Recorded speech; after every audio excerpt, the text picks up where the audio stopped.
The Habsburgs gained control of Hungary, Bohemia, Spain, and Portugal, alongside other minor Germanic principalities.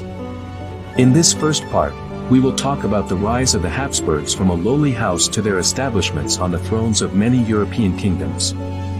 Historians still debate the origins of the Habsburgs. It is commonly agreed that the dynasty was born from the Edicanid Frankish noble family. The latter supported Queen Brunhilde of Austrasia against Neustria's Merovingian kings.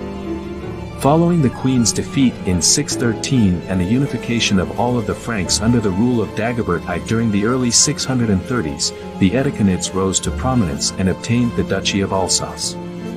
Later on, they were divided into various branches, including the Eberhard branch that ruled possessions in Alsace and Breisgau, modern-day Germany in France. Count of Klettgau was one of the members of the Eberhard Edicanid branch. He ruled a small territory in Swabia in the modern state of Baden-Württemberg, near the Swiss border. By 1020, Radbot built the Habsburg castle in Aargau in modern-day Switzerland and took its name. From that point onward, we find the House of Habsburg in historical writings. The Habsburg castle served as the seat of the family for the next 3 centuries. From there, they would establish close ties with the Hohenstaufen Dukes of Swabia and help them rise to the throne of the Holy Roman Empire in 1137. The Habsburgs' unwavering support of the new imperial dynasty allowed them to gain many favors. The death of Count Werner II during the Italian Wars of Emperor Frederick Barbarossa in 1167 was rewarded by major land donations in Swabia. Habsburg's domain enveloped a territory spreading from the Vosges Mountains in modern France to Lake Constance in Switzerland. The last emperor of the Hohenstaufen dynasty, Frederick II, died in 1250. An era of instability called the Great Interregnum followed, where various German princes and foreign kings fought for the throne. The main belligerents were Richard of Cornwall, son of the English King John Lackland, and Alfonso X of Castile. Despite their strong titles, the German princes preferred to elect Rudolf von Habsburg in 1273. The Habsburgs' staunch commitment to protecting German lands from foreign influence was a major factor in Rudolf's rise to the throne. However, the latter did not gain the title of emperor because he had to be first validated by the Pope and contented with being king of the Romans. Immediately started conquering land lost to neighboring non-German realms such as Bohemia, and by 1286, he firmly secured the duchies of Austria, Styria, and Savinja under Habsburg control. Rudolf I died in 1291, leaving a strong legacy for his descendants. While Rudolf's son Albert I managed to keep the Roman kingship after defeating his rival Adolf of Nassau at the Battle of Gohlheim in 1298, his son Frederick the Fair was not as successful.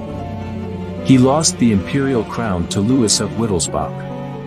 By 1330, the Habsburgs failed to keep the Roman crown and were on the verge of losing the rest of their possessions to neighboring principalities.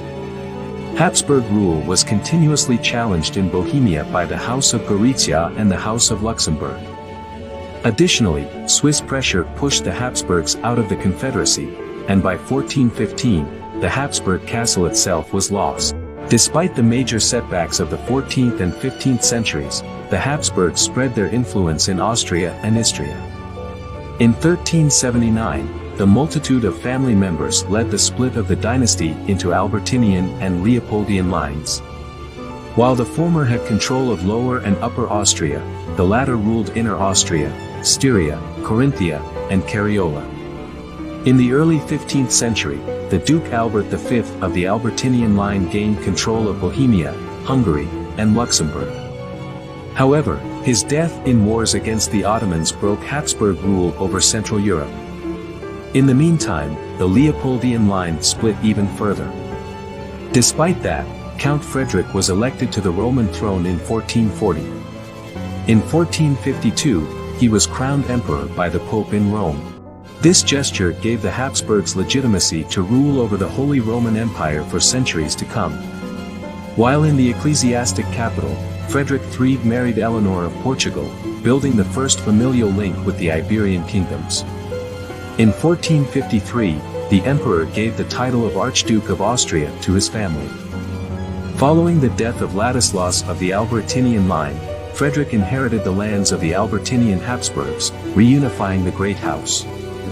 In 1475, Frederick III coerced Charles the Bold of Burgundy into marrying his daughter Mary to his heir Maximilian, giving him rights on the Burgundian succession and gaining direct control over the Low Countries.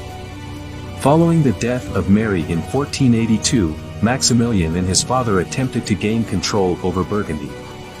They were challenged by Charles VIII of France, starting a multitude of bloody conflicts between the Habsburgs and Paris.